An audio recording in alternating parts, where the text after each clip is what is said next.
నమస్తే, నేను Chandana. Welcome to great Andhra. మనతో పాటు ఉన్నారు senior political analyst G R Maharshi garu. నమస్తే సార్. నమస్తే అమ్మా. సార్, మళ్ళీ సిద్ధం సభ బాపట్ల దగ్గర నేదరమట్లలో జరగబోతుంది. అక్కడ మేనిఫెస్టో రిలీజ్ చేస్తారు, వస్తుంది అని విజయసాయి రెడ్డి గారు చెప్పారు. మరి ఈ మేనిఫెస్టో ఎలా ఉంటుంది, ఏమేమి ఇవ్వబోతున్నారు, ఒక గెస్సింగ్ ఏమున్నాయి అందులో? అంటే తెలుగుదేశం వాళ్ళు ఆల్రెడీ రకరకాలుగా చెప్తున్నారు కాబట్టి, అంటే మహిళలకు ఉచిత ప్రయాణము అదని, అంటే ఇంట్లో ఉన్న పిల్లలందరికీ చదువుకునే పిల్లలందరికీ డబ్బులు ఇస్తామని 15,000 సంవత్సరానికి ఇలా అన్నీ చెప్తున్నారు కాబట్టి దాని కౌంటర్గా ఈయన ఒక మేనిఫెస్టో రిలీజ్ చేస్తాడనేది అందరూ ఎక్స్పెక్ట్ చేస్తున్నారు. అదేమిటంటే అంటే మన ఊరికి గెస్సింగే. రైతులకి 2 లక్షల రూపాయల వరకు రుణాలు రద్దు చేసే అవకాశం ఉంది. మేనిఫెస్టో ప్రకటన నేను చెప్తున్నాను. అదేవిధంగా డ్వాక్రా రుణాల రద్దు అని చెప్పే అవకాశం కూడా ఉంది. మూడవది ఏమిటంటే ఆర్టీసీలో వాళ్ళు ఉచిత ప్రయాణం అంటున్నారు కాబట్టి ఈయన కూడా అది ప్రకటించే అవకాశం ఉంది. 2 రాష్ట్రాలు ఇస్తున్నాయి, అటు ఇటు 2 రాష్ట్రాలు ఇచ్చేసినట్టు. అదేవిధంగా చదువుకుంటున్న అమ్మాయిలు, అంటే కాలేజీ అమ్మాయిలు లేదా ఇంజనీరింగ్ అమ్మాయిలకు ఒక స్కూటీలు, అంటే వాళ్ళకి కాలేజీకి వెళ్ళడానికి అనువుగా ఒక స్కూటీలు ఇచ్చే పథకం ఒకటి రూమర్స్ వస్తున్నాయి, కానీ అది మేనిఫెస్టోలో ఉంటుందో లేదో మనకు తెలియదు. ఇవి కాకుండా ఆల్రెడీ ఆయన ఇస్తున్న పథకాలు ఉంటాయి, అవి ఎలాగో కొనసాగిస్తారు. దాంట్లో ఏమైనా ఎన్హాన్స్మెంట్ ఉంటే గింటే పెన్షన్లు ఉంటాయి. పెన్షన్లలో ఏముంటుందంటే 5,000 వరకు ఇస్తూ వెళతాము అని చెప్పే అవకాశం ఉంది. గతంలో ఏం చెప్పారు, ఆయన 3,000 వరకు ఇస్తాము అని చెప్పారు కదా.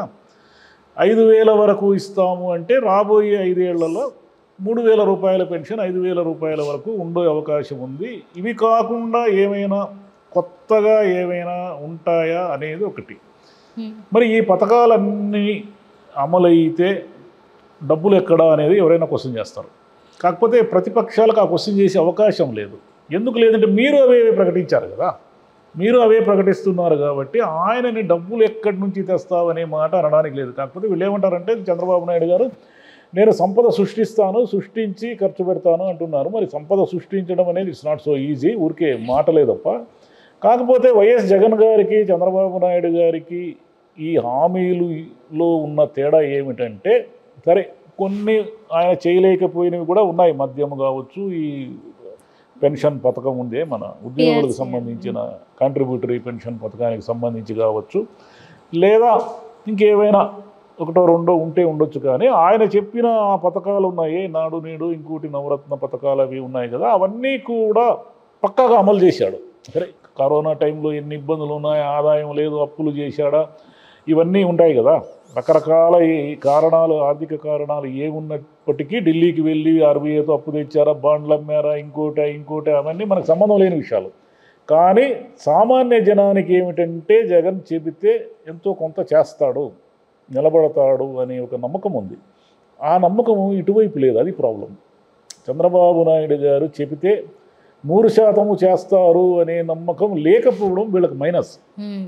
కాకపోతే జగన్ గారు ఈ 5 ఏళ్లలో ఈ పథకాలన్నీ ప్రవేశపెట్టడం వల్ల, ఈ పథకాలన్నీ జనాలకి బటన్ నొక్కి డబ్బులు ఇవ్వడం వల్ల at the same time balance చేసుకోవాల్సిన డెవలప్మెంట్ యాక్టివిటీస్ అన్నీ కూడా వెనకబడిపోయినాయి అనే ఒక విమర్శ ఉంది. దాంట్లో ఒక నిజం కూడా ఉంది. ఎందుకంటే చాలా విషయాల్లో మనకు నిధుల సమీకరణ, నిధులు లేకపోవడం వల్ల ఏమైందంటే వాళ్ళు ఏదో అంటారు, మేము రోడ్ల కోసం అంత ఖర్చు పెట్టాము, ఇంత ఖర్చు పెట్టామంటారు. కానీ సామాన్య జనానికి తెలుస్తూ ఉంది కదా, చాలా చోట్ల రోడ్లు సరిగా లేక, రోడ్లు పదే నిర్మించలేకపోవడం, ఈ సమస్యలు ఉన్నాయి అనేది చాలా సామాన్యులకు తెలుస్తూ ఉంది. అయితే రేపు ఈయన మేనిఫెస్టో ప్రకటించిన తర్వాత కామన్ ఓటర్ మీన్స్, ఇప్పుడు కామన్ ఓటర్ మామూలుగా మధ్యతరగతి వాళ్ళు లేదా చదువుకున్న వాళ్ళు, ఇంకా వీళ్ళందరూ విద్యావంతులు, ఇవి కొంచెం అవగాహన ఉన్న వాళ్ళు ఏం చెప్తారంటే, జనానికి ఇట్లా పంచుకుంటూ వెళ్ళడం వల్ల వాళ్ళు సోమరిపోతులు అయిపోతారు, వాళ్ళని అప్లిఫ్ట్ చేసే పద్ధతి ఇది కాదు అనేది ఒక విమర్శ.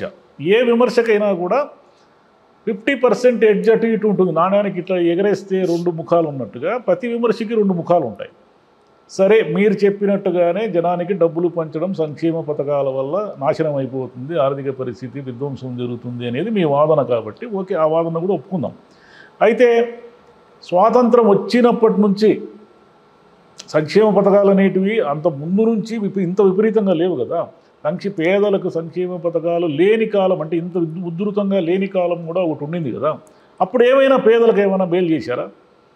బ్యాంకులకు డబ్బులు ఎగ్గొట్టిపోయిన వాళ్ళు, పారిశ్రామికవేత్తలు, వాళ్ళు వీళ్ళు ధనవంతులు ఇంకా ధనవంతులైనారు, పేదవాళ్ళు మరింత పేదవాళ్ళు అయినారు తప్ప ఇందిరాగాంధీ గరీబీ హఠావో అనే ఒక పథకం, ఒక నినాదమే ఇచ్చినా కూడా మన దేశంలో ఏం పేదరికం పోలేదు కదా.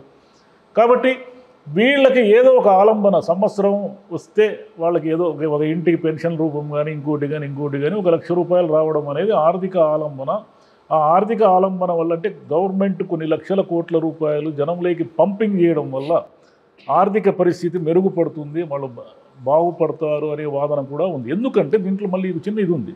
మీరు ఒక మనిషి ఒక డబ్బున్న వాడికి ₹10,00,000 ఆదాయం వచ్చిందనుకోండి. ఈ ₹10,00,000 అతను ₹1,00,000 ఖర్చు పెట్టి 9 లక్షలు దాచిపెట్టేస్తాం. అంటే బ్లాక్ మనీగా మారిపోతుంది అది. లేదా బంగారం కొనుక్కున్నాడు అనుకోండి, అప్పుడు కూడా అది బ్లాక్ మనీ కిందే లెక్క. అంటే దానికి ఇంకా లేదు, మూమెంట్ లేదు. డబ్బు ఎప్పుడు కూడా ఏమిటంటే మీ దగ్గర ఉన్న ₹100 అది చేతులు మారుతూ వెళ్ళిందంటే ఒక నెల రోజుల్లో దాని విలువ కొన్ని లక్షలు అవుతుంది.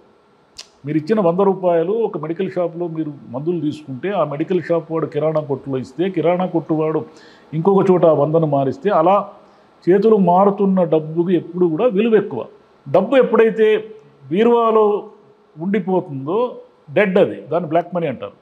ఇప్పుడు ఈయన పేదలకు పంచే లక్షల కోట్లంతా ఆర్థికంగా జనంలోనే కదా ఉంది, జనంలో లేకుండా ఎక్కడ పోయింది అనేది ఒక వాదన.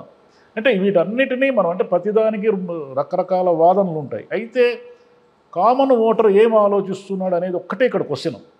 మా ఇంటికి 10,000 ఎంతో డబ్బులు వస్తున్నాయి, లేదా ఒక ₹1,00,000 వివిధ పథకాల ద్వారా డబ్బులు వస్తున్నాయి, వాటిని నేనెందుకు పోగొట్టుకోవాలి?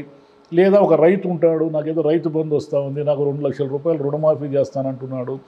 నా ఇంటికి డబ్బులు రావడం ముఖ్యం, కానీ ఈయన ఆర్థికంగా విధ్వంసం చేస్తాడా, రోడ్లు వేస్తాడా, మద్యం పాలసీ సరిగా లేదా, ఇసుక పాలసీ సరిగా లేదా, అవన్నీ నాకేం సంబంధం?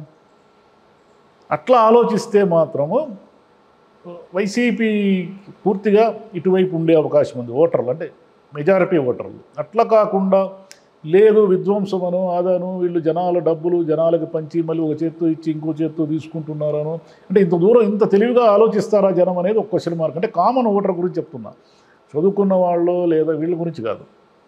కామన్ ఓటర్స్ ఎక్కువ కదా మనకు.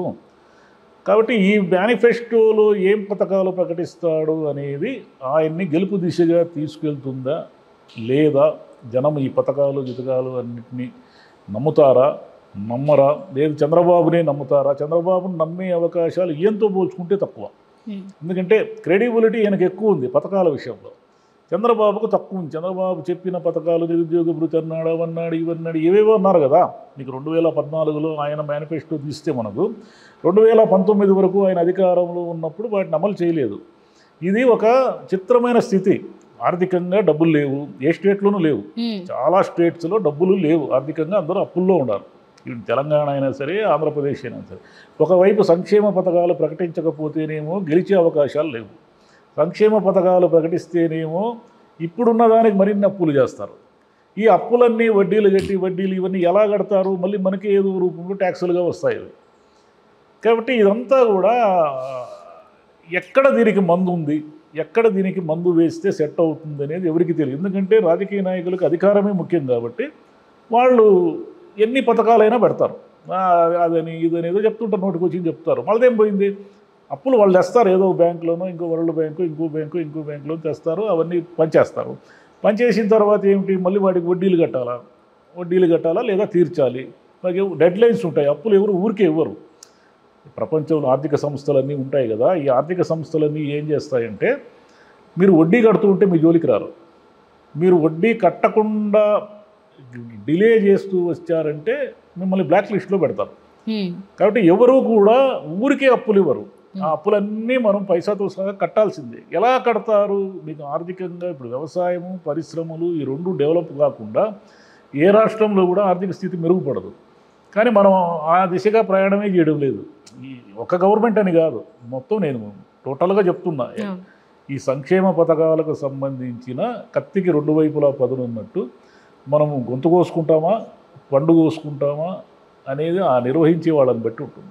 Okay sir, final question sir, ఈ మేనిఫెస్టోని బట్టి గెలిపేమైనా నిర్ణయించబడుతుంది ఏ పార్టీదైనా కాస్తైనా? మేనిఫెస్టోని జనం గట్టిగా నమ్మితే వైసీపీకి అనుకూలంగా ఉంటుంది. లేదు మేనిఫెస్టోలో ఉన్న విషయాలు ఈయనైనా ఇస్తాడు ఆయనైనా ఇస్తాడు అని కనుక అనుకుంటే అటు ఇటు ఉంటారు. అయితే ఏమిటంటే ఏ ప్రభుత్వానికైనా అధికారంలో ఉన్న ప్రభుత్వానికి కొంత వ్యతిరేకత ఉంటుంది. ఆ వ్యతిరేకతని ఈయన అనుకూలతగా ఎలా మార్చుకుంటాడు, ఏం చేస్తాడు అనేది రేపు మేనిఫెస్టోలో వచ్చే విషయాలను బట్టి మనకు తెలుస్తుంది. రైట్ సార్, చూద్దాం మరి మేనిఫెస్టో రిలీజ్ చేసాక ఏమేమి అంశాలు ఉంటాయి అందులో. Thank you sir. Thank you.